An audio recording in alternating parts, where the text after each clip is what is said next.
Good evening, everyone. Welcome to Political Forum. This is your chance to call in and speak with elected officials here in Chicago. My name is Mike Jacobson. I'm the Director of Marketing and Communications here at KNTV. And joining us tonight from the 1st District in Cook County is Commissioner Richard Boykin.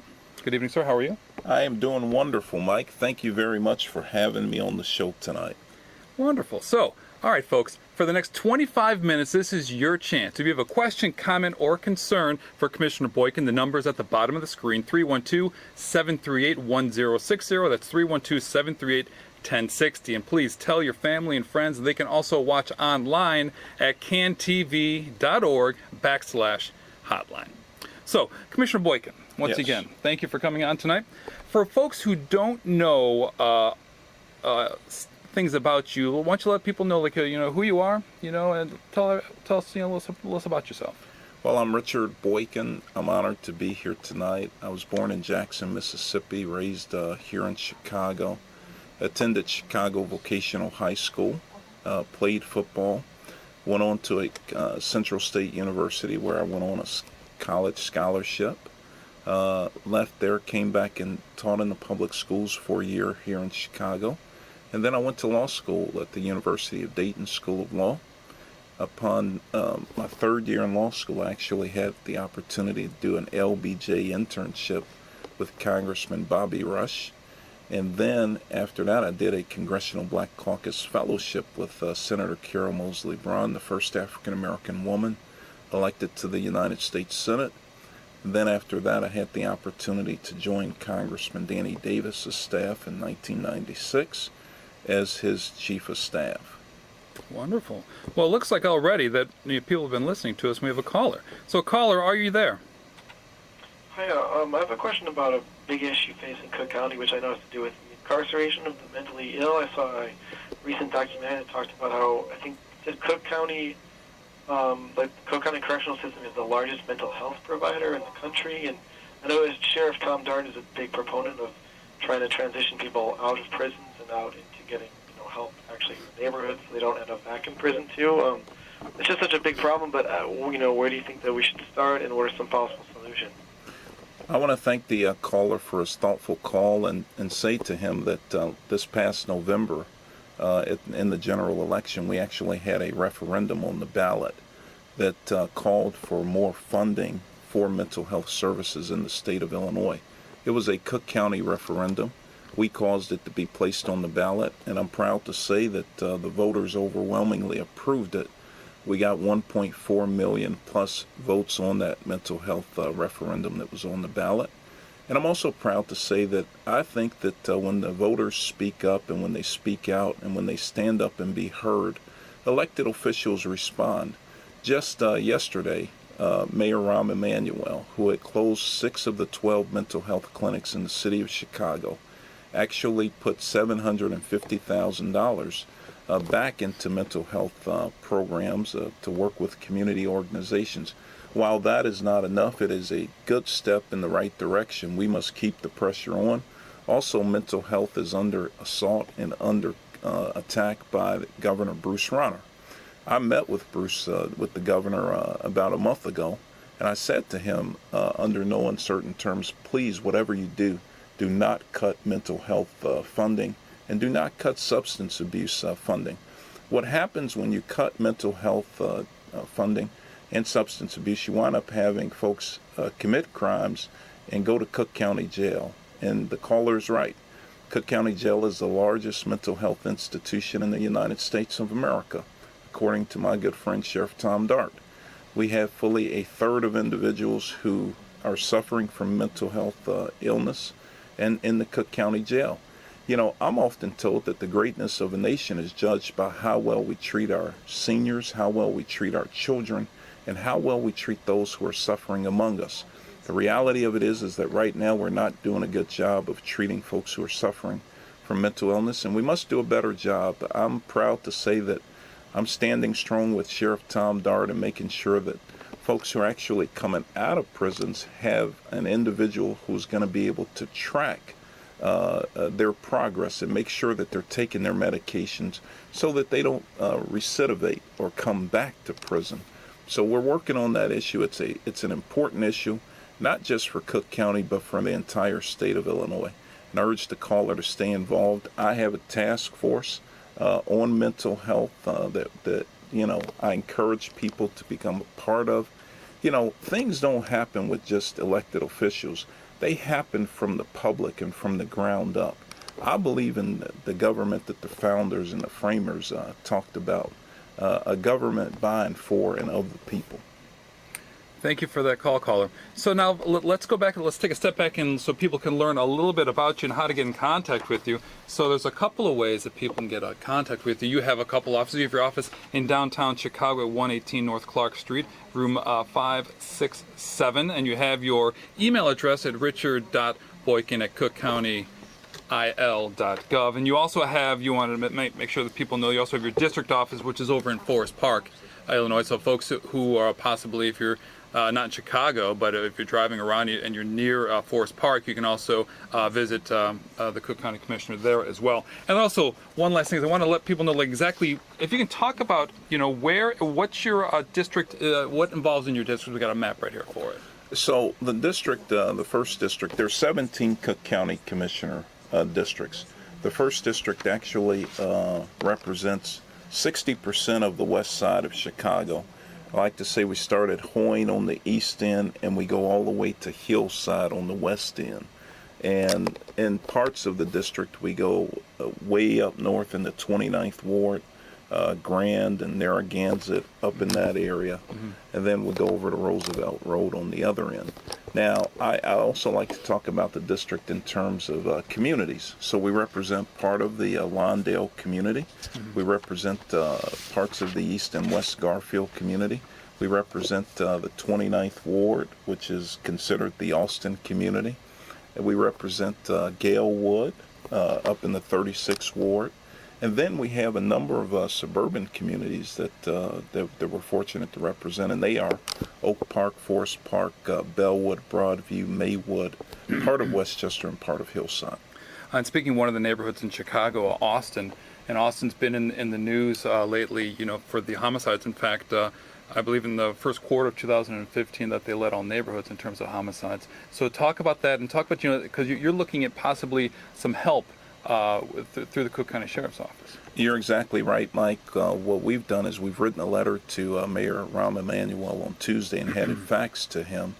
And that letter actually calls on the mayor to enter into an intergovernmental agreement or an MOU with the Cook County Sheriff's Office where they will help police in Chicago alongside Chicago police. I think it's unfortunate that Austin, according to the Austin Weekly, leads all of Chicago's neighborhoods in terms of homicides. Now, as the representative of that district, I'm very much concerned about that, and we must do something about it. Look, we must ring the alarm. People who live in Austin deserve the same level of police protection as people who live downtown or who live in the near north neighborhoods. I mean, our city, we have to be excited about our city.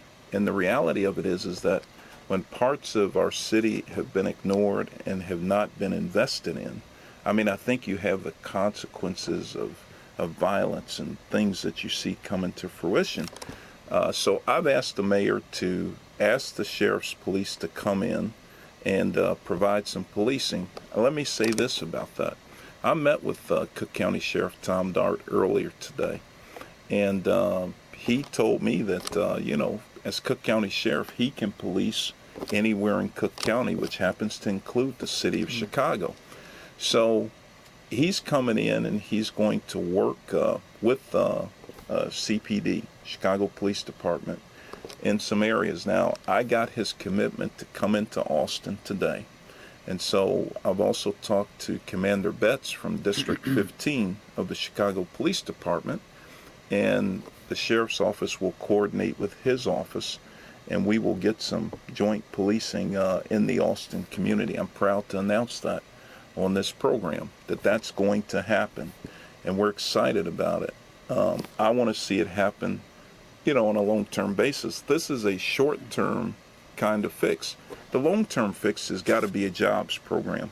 So I've asked the mayor to put together a jobs program for communities like Austin that have experienced high unemployment, high poverty, and high violence. And so I believe that that these communities deserve to be looked at. Thank you for that explanation. Also, now a person called in wants to know your thoughts on the secret police detention center in Homan Square. Well, let me say that I had an opportunity to visit Homan Square with the first Deputy Superintendent Al Weisinger. When this issue was first brought to my attention in the Guardian newspaper that allegations of individuals were being detained at this facility and not really processed because they don't have fingerprinting. And so they were being detained for up to, 2 days in some instances without right to counsel. I mean, right to counsel is a fundamental part of the Constitution of America. As the chairman of the Human Rights Committee in Cook County, I'm concerned about these types of human rights violations. And so I stood up, I spoke out, and I said that this should not be happening anywhere in the United States, especially in the city of Chicago. So I had a chance to tour the site. I walked away with more questions than answers. It's a building that's a huge building. Over 600 people work there. I guarantee you I didn't run into more than 3 or 4 people during my visit. I mean, there was nobody in detention. There was nobody locked up. There was nobody even being interrogated. So some of the things that bothered me and troubled me was that when I visited the site, we saw the interrogation rooms, and they had cameras in them. As soon as you walk in, the cameras come on. So I asked the question, how long have these cameras been here? Well, they just been installed about a year ago. Well, these allegations were made a couple of years ago, So they didn't have cameras in the rooms back then. So then when they showed me this cage area where they lock up folks, in the lockup, I looked around and I said, where are the cameras? There were no cameras. They said the cameras were on order. So, and then they don't have any fingerprinting at the site. Look, I, along with Congressman Danny Davis, went to the Department of Justice, and we actually delivered letters urging the Department of Justice to do an independent investigation into Homan Square and to these allegations that were made. I think we need to do it for a number of reasons. One, the Chicago Police Department has a culture, has a history of police abuse. Look, when you look at it last year, the CPD actually settled police lawsuits that were made against them to the tune of $54 million. And just this past week, of course, the City Finance Council approved a $5.5 million settlement to a family of a young male, 16 years old, who had been shot and killed by the police. And then, of course, the Venecchio, the Kochman case, there was a $250,000 settlement approved. So, how long do taxpayers have to pay for incompetence, for conduct that really is outrageous and shocking to the conscience of ordinary citizens? Well, caller, thank you for that question. Looks like we have now another caller on the line. Caller, are you there? Yes, I am. I'm curious, what mental health facilities, if any, exist for repeat offenders in jail? Thank you for that question, caller. So, looking at this, so was there any kind of program, anything for repeat offenders? Well, look, everybody's concerned about individuals who commit crimes. One of the things that we're going to do is we're going to expand mental health court. We believe that there ought to be an expansion of that. I had an opportunity to view, mental health court and the coordinated type of care that these individuals who've committed crimes and who are suffering from mental illness or from substance abuse, the coordinated care between the prosecution and the public defender and the social workers and the judge, everybody working in tandem to make sure that this individual gets the type of care that they need. And so I think that an expansion of mental health courts is the right approach, and I think it will help to reduce the number of people at Cook County Jail. That number on any given day used to be up to 10,000 people. It's now about 8,500. But for the callers, I mean, the amount of money that we pay at Cook County Jail as taxpayers is unconscionable. We pay $143 on estimate for every prisoner or for every detainee there. And then for those individuals who suffer from mental illness, we pay a little bit more. And I was talking about the Juvenile Temporary Detention Center too, because they just got a new superintendent. Leonard Dixon came over from Wayne County. So he's at the Juvenile Temporary Detention Center. On any given day, we have 350 kids there. The amount of money that we spend there is $600 a day per student there at the Juvenile Temporary Detention Center. So we got to reduce that number, that population at the JTDC.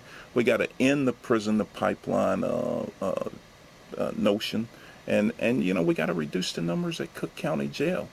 And I think the only way you're going to do that is make sure that everybody has a quality, affordable education, and make sure that at the end of that education, people have opportunity. And make sure for those individuals who may have dropped out of school, that there's job training and that there are programs that they can go into. Because I do fundamentally believe that idle hands are a devil's workshop. And I also fundamentally believe that if individuals don't have opportunities, that they're going to do something nefarious, and that ultimately they're going to wind up in our Cook County Jail, or they'll wind up in some graveyard. Thank you for that call, caller. Looks like we have another caller on the line. Caller, are you there? Hi, Commissioner. The weather's gotten really beautiful, getting there, I should say, and I'm somebody who really commends the county on some of its gems, like the Botanic Gardens. What I wonder about, though, and I've been able to ride my bike up there and just enjoy it so much, is what does the county do for those that might live in parts of the county that have never been exposed to that beautiful place, and maybe the only smell they smell isn't roses but asphalt? Well, I want to appreciate the caller for her call, because I want to urge people to check me out on Facebook, Richard Boykin Facebook, and also follow me on Twitter as well, and like my Facebook page. This way you'll be able to follow everything that we're doing. Actually, the Botanic Gardens just put forward a ordinance that raised the fees for parking on the weekends. Raised the fees per car by $5, in addition to what the current fee was. I was one of few Cook County commissioners who voted against it, because I think it's a tax on poor people. I mean, people who, might decide to visit the Botanic Gardens on the weekend. And if you're coming from the west side or you're coming from the south side, then you got to pay more. It's a gem, as she said, for the taxpayers, and the taxpayers actually pay for it already in a tax levy. So I didn't think it was necessary for us to put additional fees and resources on the taxpayers. And so I voted against it. I'm proud I voted against it. So what we got to do is we got to make sure that we expose as many of our constituents to the gems like the Botanic Gardens, like Brookfield Zoo, and others. I mean, these are important things for our kids to get a chance to see, and our neighbors and fellow county residents to enjoy. And so we're going to make these things accessible as accessible as we can to our constituents. I just recently received 2,500 tickets from Brookfield Zoo. And so I've instructed my staff to actually come up with a creative plan, a creative way in which we can hand those tickets out to the community. My idea is to work through the schools and to sort of reward, if you will, kids who have done a tremendous job, and give the tickets out through the schools that way, through all the schools throughout the 1st District. By the way, I'm not the only Cook County Commissioner who got those 2,500 tickets. I'm sure that every one of my colleagues also has those tickets. And again, there's 16 other colleagues. There's 17 districts overall. And I should mention that the Cook County budget is a $4 billion budget. The two main drivers of that budget are health and hospitals and the criminal justice system, the court system, and the Cook County Jail. And so we need to reduce those expenditures. We also are involved in economic development in terms of, attracting businesses to locate in Cook County. And I want to give a plug for the town hall meeting that I'll be doing tomorrow night in the village of Oak Park from 5:30 to 8 tomorrow night. So if you want to come on by, we're going to have the Executive Director of the Bureau of Economic Development, Michael Jasso. We'll also have the Executive Director of the Workforce Development Program, Karen Norrington-Reeves, and we're going to have a number of others there. But it's important for people to understand what incentives are available for businesses and for job creation and for small businesses. Thank you for the call, caller. Looks like we have about 4 minutes left in the show, and we can fit in another caller. Caller, are you there? Hi, Commissioner. Hey, how are you?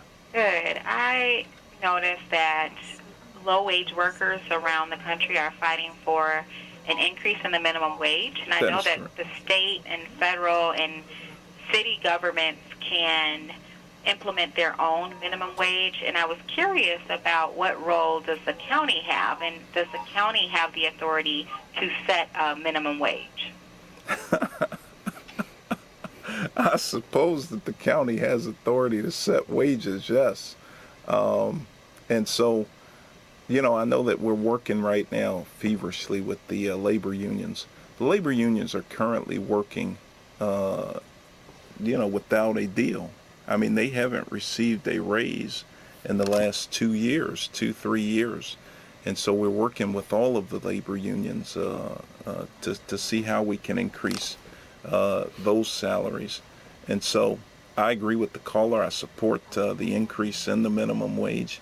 And I think that if we do that, I think that people are more inclined to spend that additional money that they'll receive, and that money will go around and circulate in the community and help businesses. So I agree with the increase in the minimum wage, and Cook County certainly should, Cook County workers, especially those men and women in those labor unions, deserve a raise. Thank you for that call, caller. Okay, so we have about 2 minutes left in the show, so we're going to start to wrap it up. So first and foremost, well, actually, let's see, a caller just called in and wants the commission to restate where you'll be tomorrow for the economic development. So we have the economic development town hall meeting. It's going to be in the Village of Oak Park. That's on Madison Street. I think it's 123 Madison Street in the Village of Oak Park from 5:30 to 8. And just in case anyone needs to contact the commissioner, again, we'll see how you can contact him. You have a phone number from the main office, which is going to be downtown Chicago, 312-603-4566, and he can be reached via email at richard.boykin@cookcountyil.gov, and also the district office in Forest Park, Illinois, 312-603-4566. Can I mention my Be Heard campaign? Yeah, sure. Yeah, we have about a minute left. Yeah. So we have a voter contest that I'm encouraging everybody to get involved in. Actually honors the memory of those who marched and died in Selma. Anybody in grades 3 through 8 can participate in this, or 9 through 12. Grades 3 through 8, they have to do an art competition and a slogan on the importance of voting. And folks who are in 9 through 12 high school, they have to do an essay on the importance of voting. Entries are due April 30th, and you can win from $100 to $1,000 in this contest. And the best thing, if people have questions, they can contact you? Contact me at my office, 312-603-4566. And that again is right here, 312-603-4566. Well, it's been an absolute pleasure having you on tonight. I want to thank you. We didn't cover everything we needed I know. to cover. Doesn't this? The time flies by. The time just flies by. But thank you for coming out tonight. Appreciate I'm honored, it, Mike. Thank you. And we want to thank Sylvia for answering the calls tonight, and also thank you Sylvia. for all of you who called in and watched. You've watched Political Forum. Please tune in next week on April 22nd, where Alderman Pat Dowell of the 3rd Ward will be our guest. Thank you, everyone, for watching, and have a good night.